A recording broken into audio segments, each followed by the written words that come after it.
एक बार एक साधु जंगल में तपस्या कर रहा था कि तभी उसके पास एक हिरन आ गया।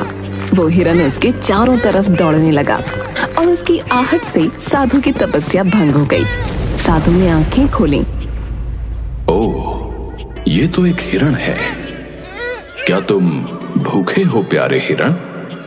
आओ मेरे पास, मैं तुम्हें कुछ खिलाता हूँ। हिरन साधु की तरफ बढ़ा और अचानक एक शेर में परिवर्तित हो गया। ये देखकर साधु बहुत डर गया और डरते डरते भगवान से प्रार्थना करने लगा। हे भगवान, ये क्या माया है? कहीं ये शेर मुझे, हे भगवान मेरी रक्षा करें, मुझे इस माया से बाहर निकालें। शेर ने साधु की तरफ छलांग लगाई। साधु घबराकर जमीन पर गिर पड़ा, लेकिन तभी वो शेर गायब हो गया और सामने जादूगर हीरा प्रकट हुआ, जो कि दहाड़े मारकर हंसने लगा। ये देख साधु को बहुत गुस्सा आया। क्या हुआ बाबा, डर गए? लोग तो आपको बड़ा महान समझते हैं, पर आप तो बड़े डरपोक निकले। एक मामूली शेर से डर गए आप।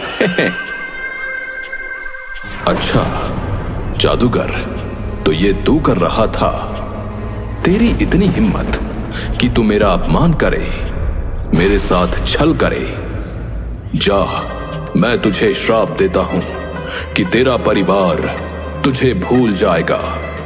तू अब से अकेला रहेगा और अकेला ही भटकेगा। यही तेरे छल की सजा है।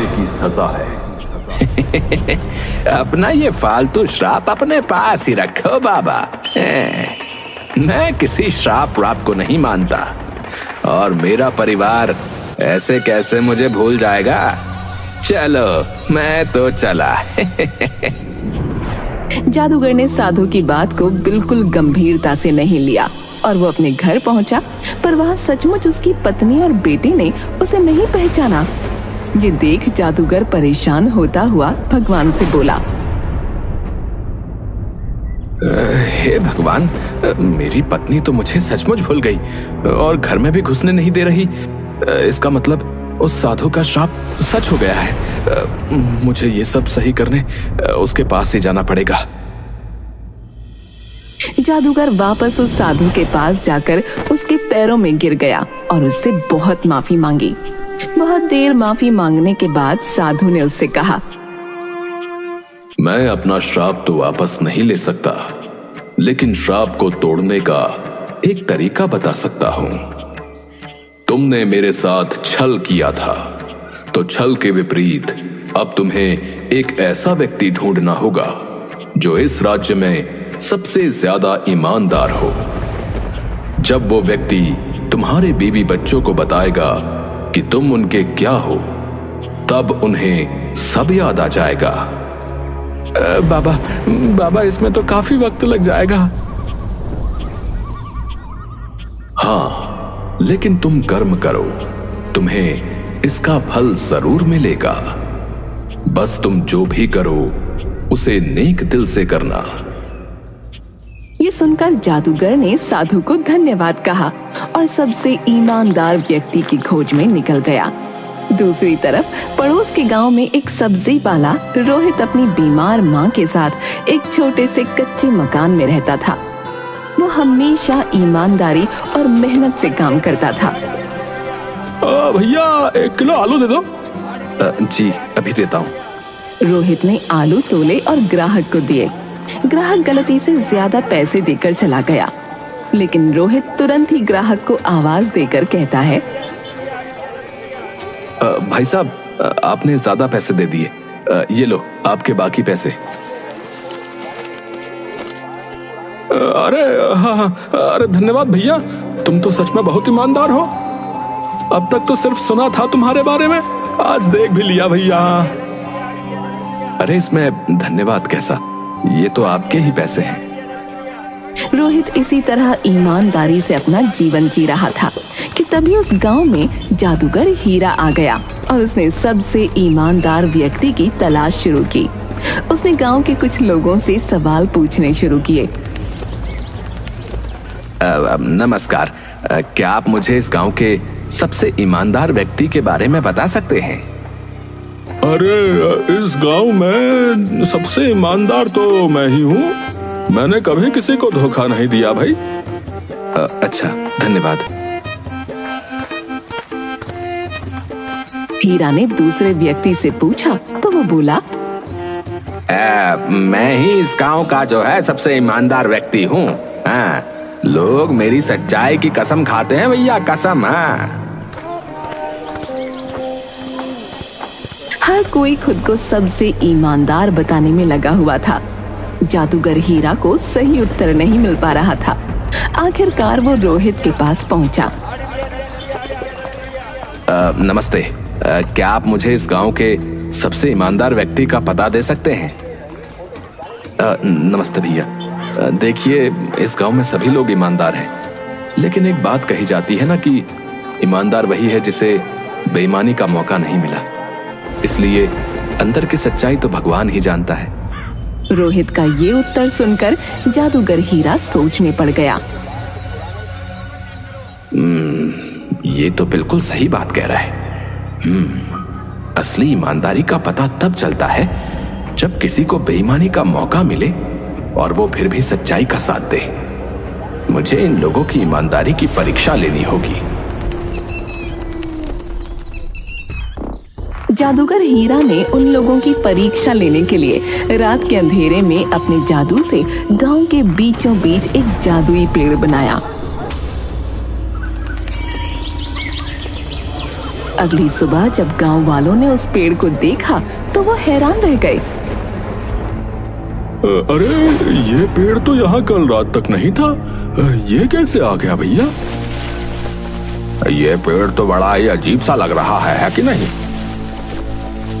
सुनो गांव वालों, मैं एक जादुई पेड़ हूँ।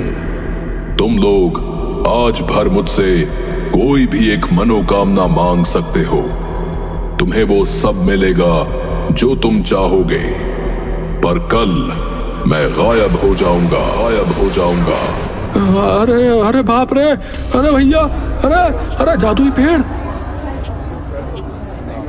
पहले तो गांव वाले डरे और फिर एक एक करके धागा लेकर आने लगे और पेड़ के तने पर बांधते हुए अपनी मनोकामनाएं मांगने लगे। लेकिन रोहित वहां नहीं आया। अरे अब रोहित कहाँ है? वो क्यों नहीं आया मनोकामना मांगने? सुना है रोहित के घर आज लड़की वाले आए हुए हैं, शायद वो उनसे मिलने में व्यस्त है। रोहित अपने घर पर ही था जहां लड़की वाले उसे देखने आए हुए थे, लेकिन यहाँ भी उसकी किस्मत अच्छी नहीं थी। माफ करिएगा बहन जी, पर मैं ऐसे घर में रिश्ता नहीं कर सकती जहाँ सिर्फ 2 सदस्य हों और उसमें भी एक बीमार हो और ऊपर से आपका बेटा गरीब भी है, इसलिए आप हमें माफ करें। अरे ये आप क्या बात कर रही हैं? मेरा बेटा बहुत संस्कारी और ईमानदार है, ये तो देखिए। संस्कारों से घर नहीं चलते। ये बोलकर लड़की वाले चले जाते हैं और रोहित का दिल टूट जाता है। मुझे माफ कर दे मेरे बच्चे, मेरे चक्कर में तेरी शादी भी नहीं हो पा रही। इससे अच्छा तो भगवान मुझे उठा ले।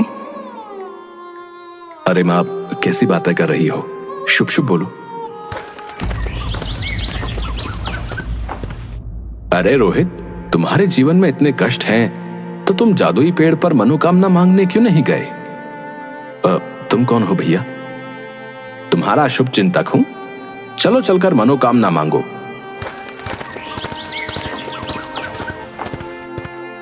रोहित जाता है और मनोकामना मांगता है, लेकिन अगले दिन गांव में कुछ अजीब हुआ। लोगों की मनोकामनाएं गलत हाथों में पहुंच गईं। किसी ने धन मांगा था, लेकिन उसे किसी और के पास भेज दिया गया। किसी ने सोना मांगा था, लेकिन वो किसी और को मिल गया। ये क्या हो रहा है भैया? मैंने तो धन मांगा था, लेकिन मेरे पास तो किसी और की चीज आ गई। मेरे पास भी कोई अजीब सी चीज आ गई है जो मैंने नहीं मांगी थी।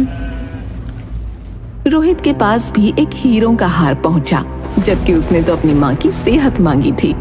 वो तुरंत बाहर निकला और आवाज लगाई, ये हीरो का हार किसने मांगा था? ये मेरे पास आ गया है। मैंने हीरो का हार मांगा था, ये मेरा है। रोहित ने बिना किसी झिझक के वो हीरो का हार उस व्यक्ति को दे दिया। ऐसा करते ही उसकी माँ की सेहत ठीक हो गई। ये देखकर जादूगर हीरा को यकीन हो गया कि रोहित ही सबसे ईमानदार व्यक्ति है। लेकिन तभी और लोग भी बाहर आने लगे जो अपनी चीजें वापस कर रहे थे। अरे मेरे पास ये सोने की ईंट आ गई भैया, ये जिसकी भी है वो ले लो। अरे हाँ, ये मैंने मांगी थी। मेरे पास ये मोतियों से भरा हुआ संदूक आ गया है, ये किसका है? ये मेरा है, लाओ मुझे दे दो। बाकी लोगों को भी अपनी चीजें वापस करते देख जादूगर हीरा परेशान हो गया।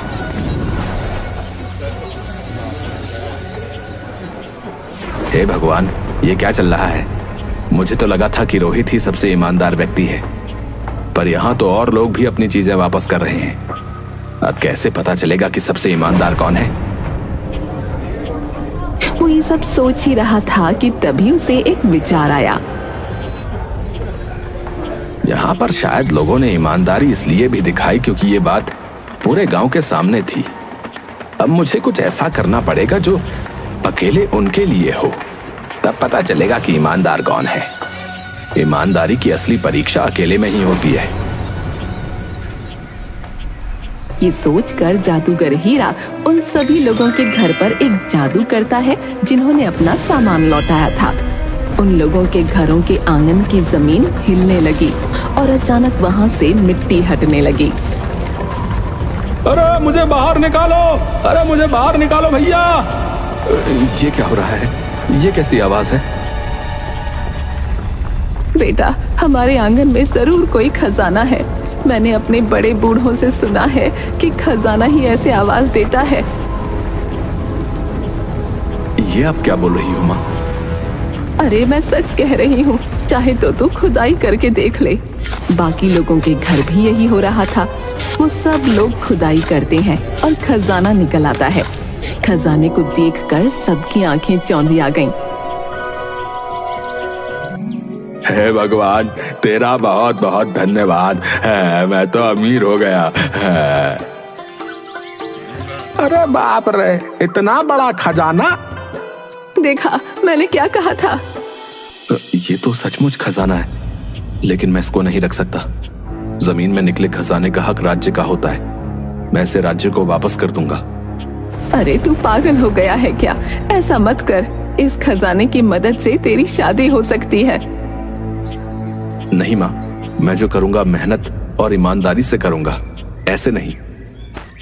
रोहित वो खजाना लेकर घर से निकला और राज्य को वापस कर दिया। ये देखकर जादूगर हीरा को यकीन हो गया कि सबसे ईमानदार व्यक्ति वही है, क्योंकि और किसी ने खजाना वापस न किया था। फिर वो रोहित के पास पहुंचा और उसे पूरी बात बताई।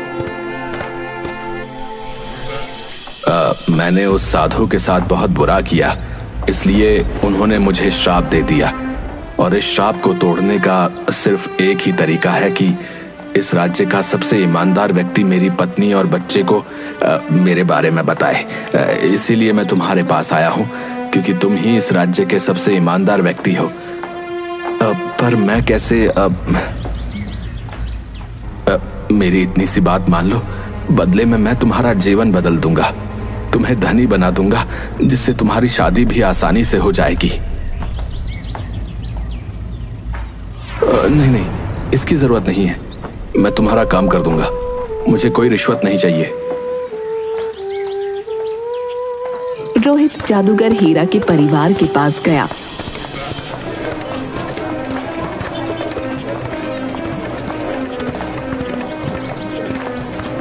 और उन्हें सच्चाई बताई।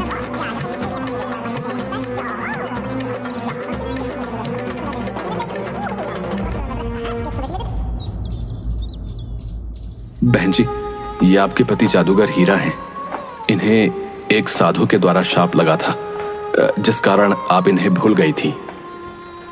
रोहित के मुंह से ये सुनकर जादूगर हीरा की पत्नी और बच्चे को सब कुछ याद आ गया। अरे हाँ, मुझे सब याद आ गया। हीरा, तुम कहाँ थे इतने दिनों से? पिताजी, आप कहाँ चले गए थे? जादूगर हीरा ये देखकर खुशी से रोने लगा और उसने उन्हें पूरी बात बताई। धन्यवाद रोहित, तुम्हारी मदद से मेरा परिवार मुझे फिर से पहचान गया। मैं तुम्हारी मदद करना चाहता हूँ, कृपया मुझे करने दो। नहीं, मैंने तुमसे पहले ही कहा था ना, मुझे कोई रिश्वत नहीं चाहिए। तुम्हें कसम है कि तुम मेरे लिए कोई जादू नहीं करोगे।